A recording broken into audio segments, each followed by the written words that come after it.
154-pound king is back. Jermell Iron Man Charlo won all the smoke, won all his belt backs. Ladies and gentlemen, Jermell Charlo's calling everybody out in drawings. Oh yeah, the lion eating the big fish. That's supposed to be Errol Spence, his friend. The lion eating the giraffe. That's supposed to be Sebastian Fundora.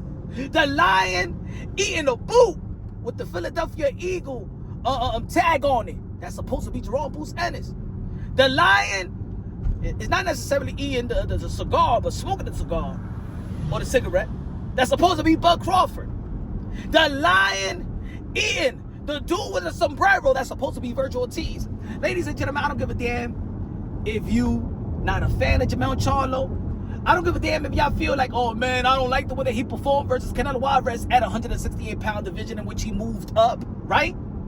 But just like Canelo Alvarez, after the championship of all, notice that he just couldn't cut it in a 175-pound division. He went back to his kingdom in a 168-pound division.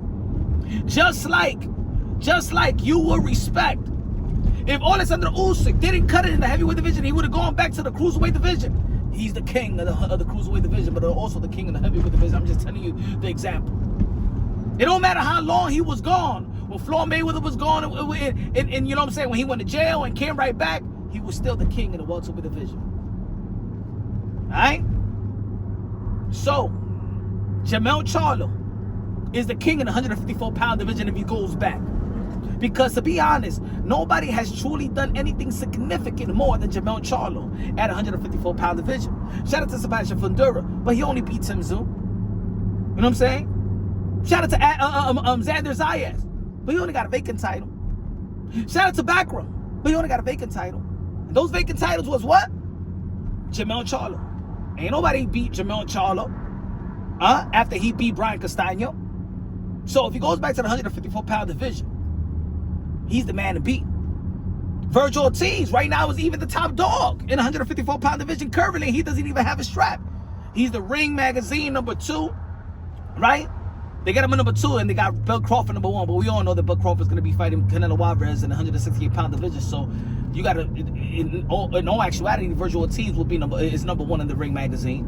He's #1 in Box Rec because, well, he's #2 in Box Rec. Bakram is #1. But ain't nobody done more significant. Ain't nobody done nothing more significant than Jermell Charlo. If he goes back to the 154-pound division, his kingdom, then everybody gonna look like a belt holder, and not the actual champion. Because none of them, Fundora, Vergil Ortiz, and I believe the Vergil Ortiz and Jermell Charlo, I think will be the best fight.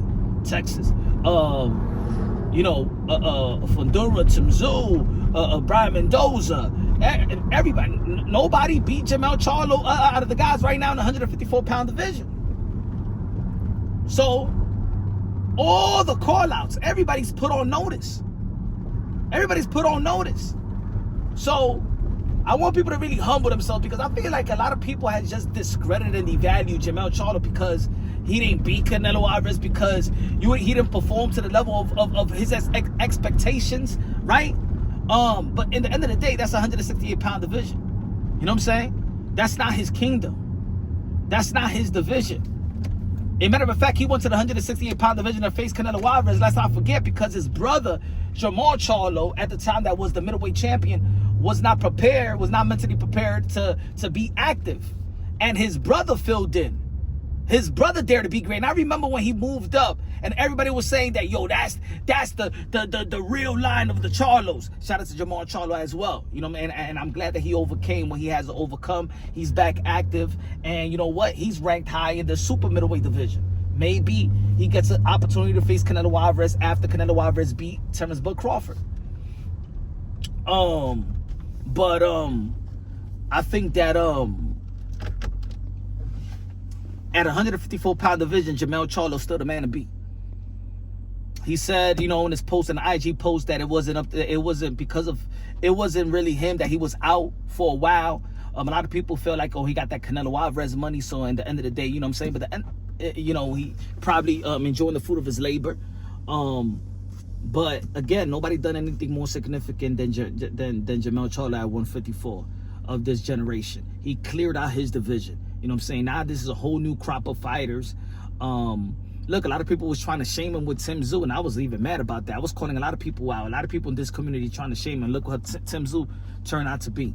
You know, I don't know what's the hate of Jermell Charlo.